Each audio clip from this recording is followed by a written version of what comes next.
Good morning student, this is me Virendra Singh और आज मेरे साथ आप करने वाले हो क्लास 11 राजनीति शास्त्र का चैप्टर 3 चुनाव और प्रतिनिधि। और इससे पहले वाले टॉपिक में हमने बेटा बात की थी कि देश के अंदर जो देश के कॉन्स्टिट्यूशन के अंदर क्या व्यवस्थाएं हैं ताकि देश के अंदर जो चुनाव है फ्री एंड फेयर इलेक्शन हो। इसी दिशा में हमने आगे बढ़ते हुए बात की थी कि देश के अंदर राइट टू कंटेस्ट है, हर किसी को चुनाव में हिस्सा लेने का अधिकार है। इसी के साथ में सार्वभौमिक मताधिकार के बारे में हमने बात की थी कि एक निश्चित आयु प्राप्त करने के बाद में देश के हर नागरिक को चुनाव में वोट डालने का अधिकार है, respective of the religion, caste, creed, rich, poor जो भी हो, चाहे उसकी एजुकेशन क्वालिफिकेशन क्या हो, सभी को मताधिकार हमारे देश में ऐसा कॉन्स्टिट्यूशन में ऐसी व्यवस्था है, सभी को वोट डालने का अधिकार है। इसी दिशा में आगे बढ़ते हुए आज हम बात करेंगे और क्या व्यवस्था है। आज सबसे मोस्ट इम्पोर्टेंट जो प्रोविजन है कॉन्स्टिट्यूशन के अंदर उसके बारे में बात करने वाले। कॉन्स्टिट्यूशन में बहुत सारा एफर्ट्स लिया गया है, प्रयास किया गया है कि देश के अंदर जो चुनाव है ट्रांसपेरेंट हो और इसके लिए एक जरूरत थी फॉर द क्रिएशन ऑफ एक इंडिपेंडेंट कमीशन और इसको जो संविधान में नाम दिया गया उसको कहा गया election commission of India, right. तो ये होगा इलेक्शन कमीशन ऑफ इंडिया।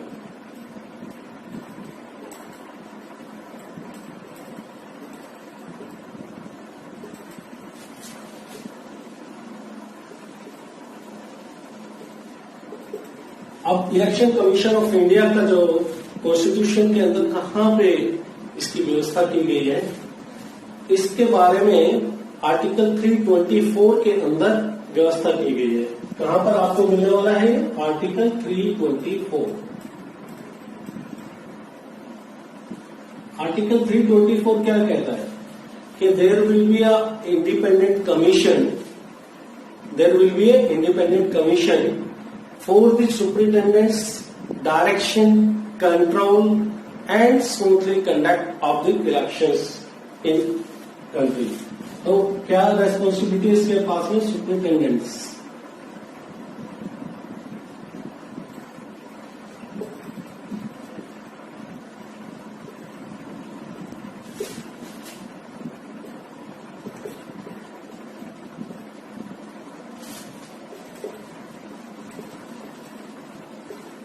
कि देश के अंदर अध्यक्ष है, इसके नियंत्रण में चुनाव होने वाले हैं और इसके निर्देशन में चुनाव होने वाले हैं। इसकी अध्यक्षता में जो चुनाव आयोग है उसकी अध्यक्षता में देश के अंदर चुनाव होंगे और इलेक्टोरल रोल जो है प्रिपरेशन की रेस्पॉन्सिबिलिटी इसमें होगी। मतदाता सूची जो देश के अंदर तैयार होगी वो इलेक्शन कमीशन की रेस्पॉन्सिबिलिटी में आएगी और जो फ्री एंड फेयर इलेक्शन कराने से रिलेटेड जितने भी संबंधित सारे जो कंप्लीट रेस्पॉन्सिबिलिटी है वो किसके पास में आने वाली है, election commission of India.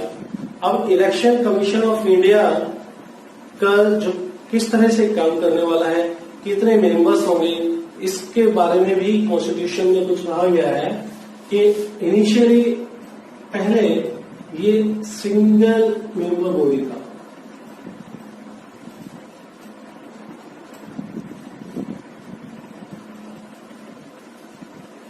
Bharat के अंदर कॉन्स्टिट्यूशन के अंदर जो पहले चुनाव हुए उस वक्त ये जो इलेक्शन कमीशन है उसके अंदर एक चीफ इलेक्शन कमिश्नर हुआ करते थे। क्या होंगे, चीफ इलेक्शन कमिश्नर।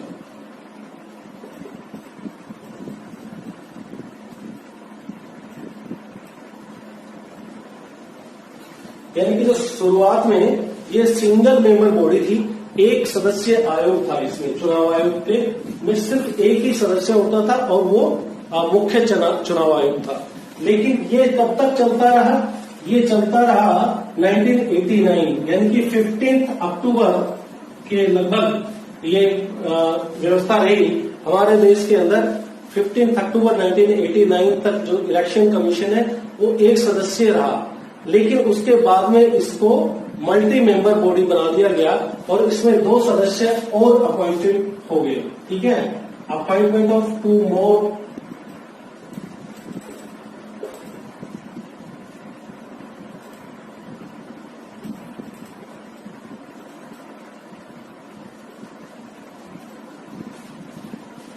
ये जो है इसके सदस्य कहलाए, यानी कि एक चीफ इलेक्शन कमिश्नर होगा और 2 उसके साथ में इलेक्शन कमिश्नर होंगे।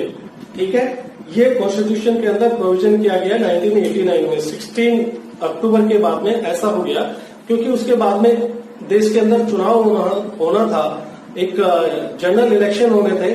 और आपके नॉलेज के लिए हम बता देते हैं, मैंने पहले भी डिस्कस किया, 1989 में ही हमारे देश में जो एक वोट डालने का जो अधिकार था, वो इसकी जो आयु है घटाकर 21 साल से 18 वर्ष कर दी गई।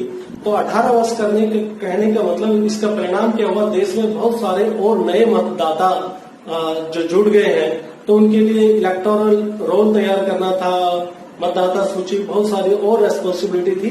तो इसको मल्टी मेंबर बॉडी बना दिया गया। कब से बनाया गया?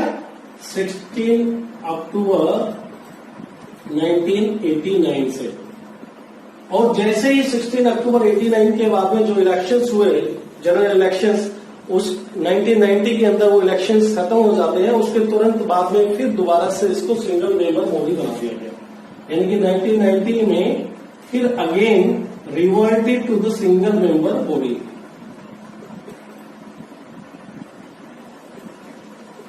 राइट, फिर दोबारा से एक सदस्य आयोग हो गया। लेकिन अल्टीमेटली ये फील किया गया कि अब देश के अंदर जरूरत है कि इसको मल्टी मेंबर बॉडी होना चाहिए। और फिर दोबारा से in 1993 again it was became the multi member body.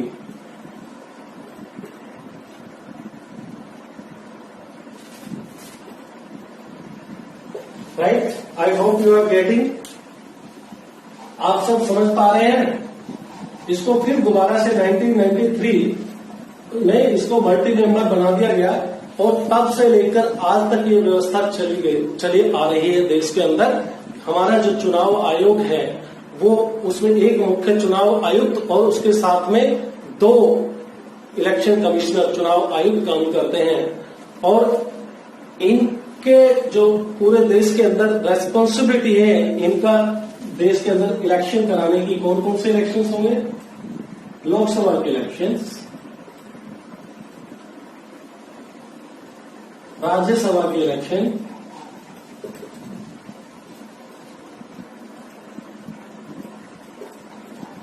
President, vice president,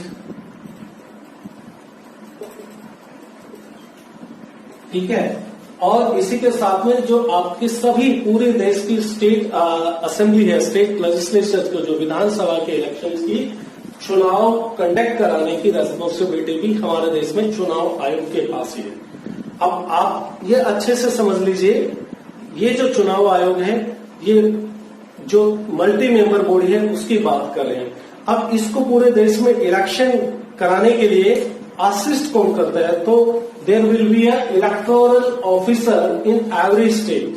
her state में एक इलेक्टोरल ऑफिसर होगा, उसकी रेस्पॉन्सिबिलिटी होगी, वो इसको मदद करते हैं। ठीक है ना, चुनाव को स्मूथली कंडक्ट कराने में इलेक्टोरल ऑफिसर्स होते हैं, वो मदद करते हैं। कौन? Electoral officer.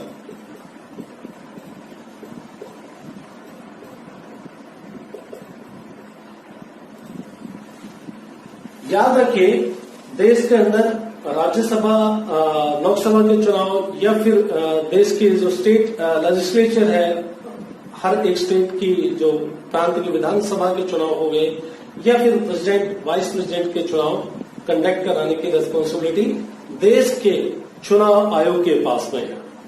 दूसरे जो चुनाव है, चाहे आपके म्युनिसिपल कॉर्पोरेशन के जो चुनाव है, महानगर पालिका या किसी शहर में नगर पालिका के चुनाव है, या आपके पंचायत के जो चुनाव है, उनके इलेक्शंस को कराने की रेस्पॉन्सिबिलिटी इस कमीशन के पास में नहीं है। ठीक है, उसके लिए अलग से एक स्टेट इलेक्शन कमीशन है, उसके रेस्पॉन्सिबिलिटी, उसका दायरा अलग है। आज हम बात कर रहे हैं सिर्फ आपके देश के लिए इलेक्शंस कराते हैं, जिनकी जिम्मेवारी राष्ट्रपति, उपराष्ट्रपति और आपके लोकसभा के चुनाव, राज्यसभा के चुनाव या स्टेट लेजिस्लेचर के जो चुनाव हैं, उनके बारे में बात कर रहे हैं। अब इनका अपॉइंटमेंट कैसे होता है? इनका appointment on the advice of the council of ministers. किसके एडवाइस पर? On the advice of the Council of Ministers, President appoint the Chief Election Commissioner and the rest of the 2 commissioners. On the advice of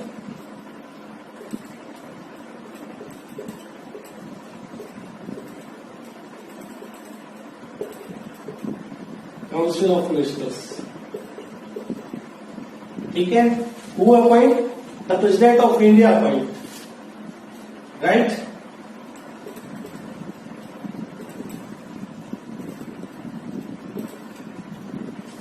अब ये तो क्योंकि इसका मतलब ये हो गया, जो राष्ट्रपति है वो हमारे देश में तो जो सरकार है उसके कहने के मुताबिक काम करता है, तो काउंसिल ऑफ मिनिस्टर के एडवाइस के ऊपर प्रेसिडेंट कर रहे हैं।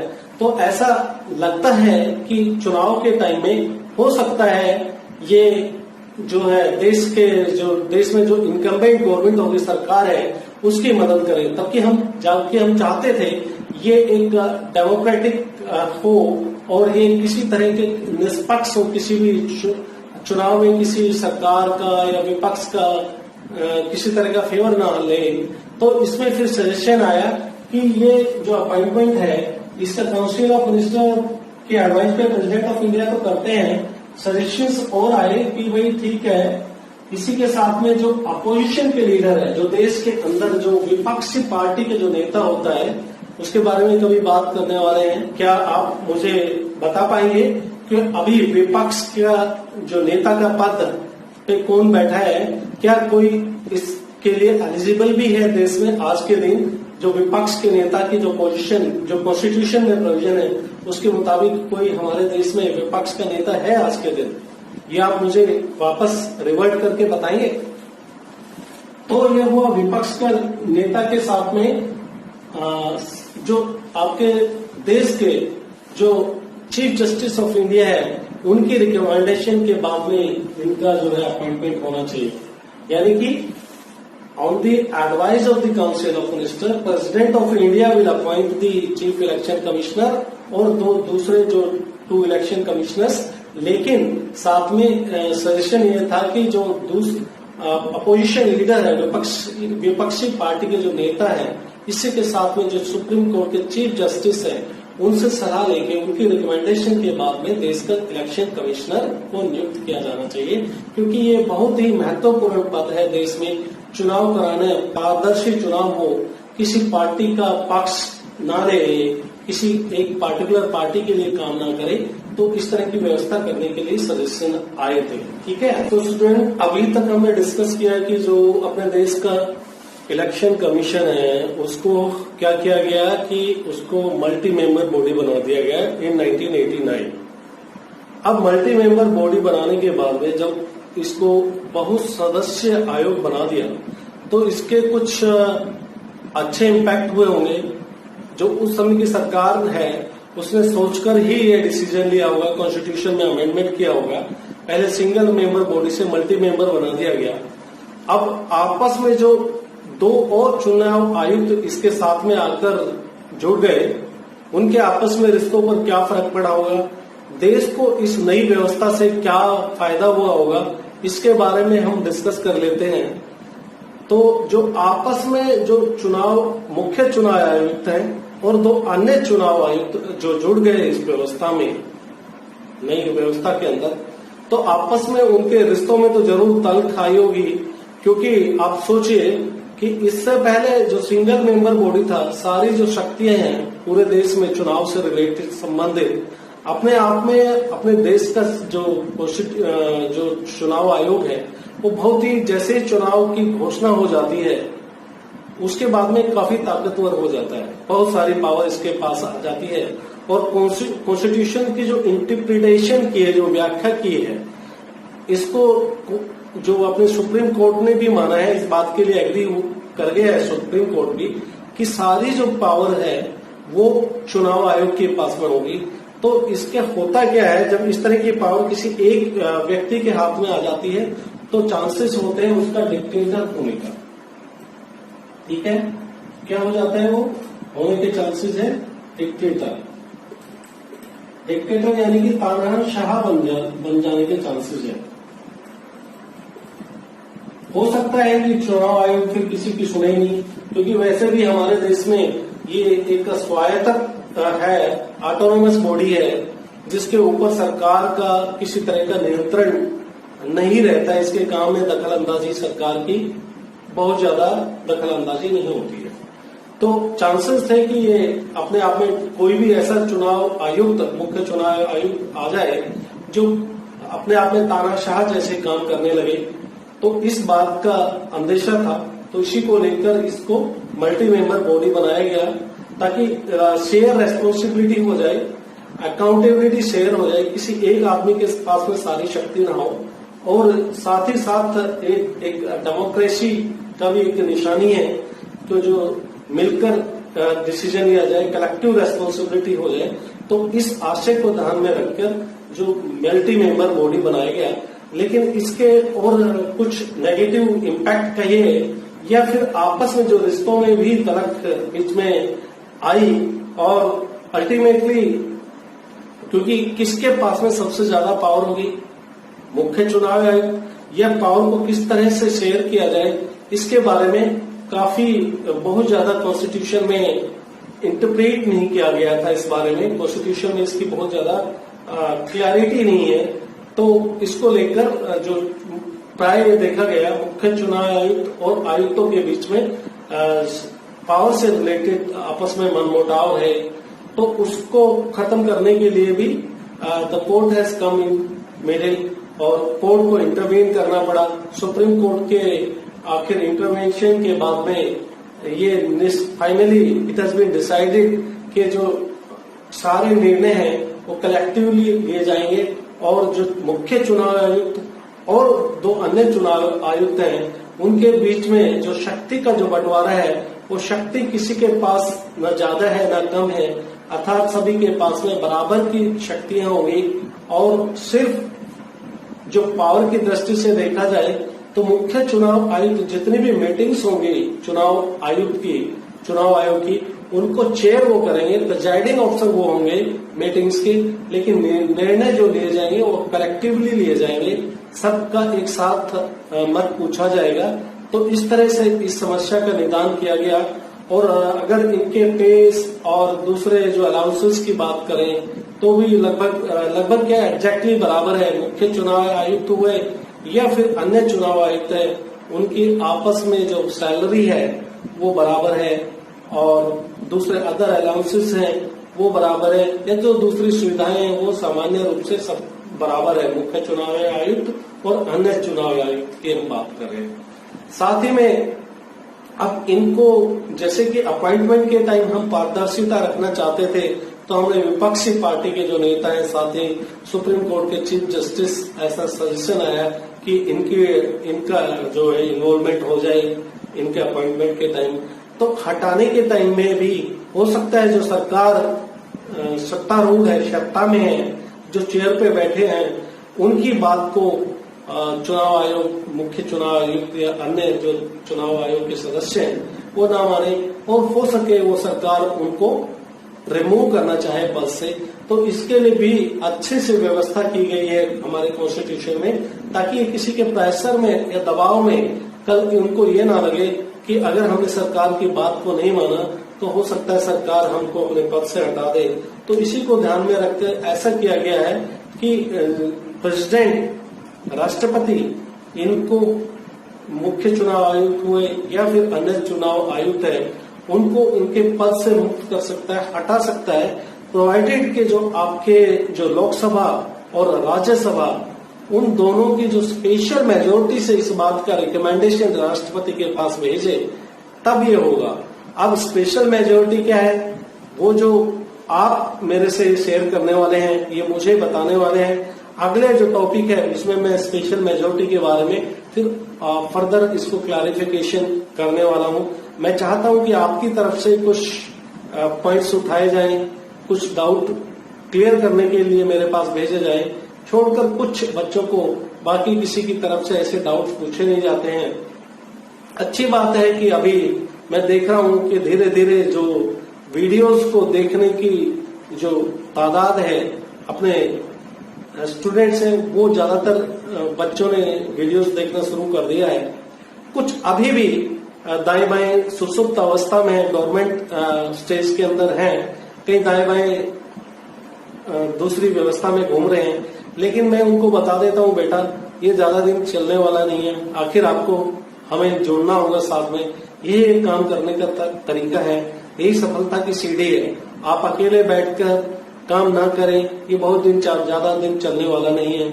आखिर आपको अपना जो अपने भविष्य को तलाशने के लिए आखिर आपको यही सीढ़ी है ऊपर बढ़ने की, ये आपको कदम इस पर रखने होंगे, कोई दूसरी व्यवस्था है नहीं।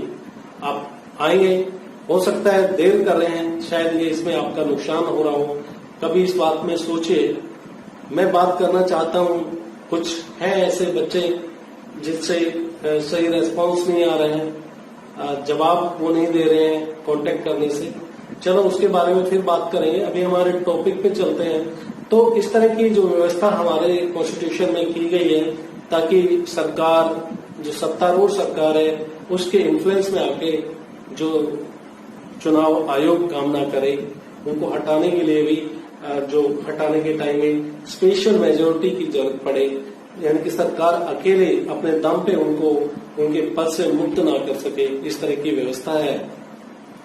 साथ ही अगर बात करें, इनको जो टर्म है इनका, वो आप या तो वो 65 साल की आयु प्राप्त कर लें, जो मुख्य चुनाव आयुक्त है या फिर अन्य चुनाव आयुक्त है, या फिर इनका जो टर्म है 6 इयर्स का टर्म है, सिर्फ after completion of the 6 years of term.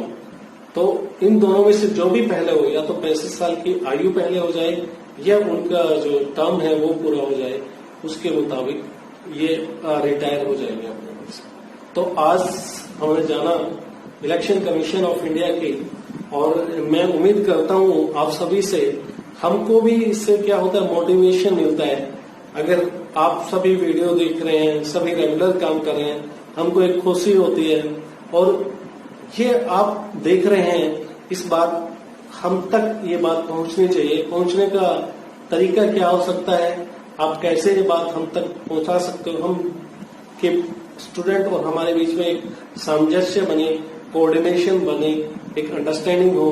उसके लिए मेरी तरफ से क्या किया जा सकता है, आप मुझे सजेस्ट कीजिए, और आपसे मैं क्या उम्मीद करता हूं, आप इस बात को फील कीजिए। और इसी के साथ में आज का ये टॉपिक यहीं पर समाप्त करते हैं। इसी में अभी नेक्स्ट टॉपिक में जब हम बात करेंगे, तो इलेक्शन कमीशन के बारे में अभी हमने जाना। अब हम इलेक्शन कमीशन की जो रेस्पॉन्सिबिलिटी है, इसके फंक्शंस हैं, उसके बारे में बात करने वाले हैं। आज का टॉपिक इसी के साथ यहीं पे समाप्त करते हैं। गुड बाय, फिर मुलाकात होगी नए टॉपिक के साथ। तब तक के लिए stay home, stay safe. Thank you.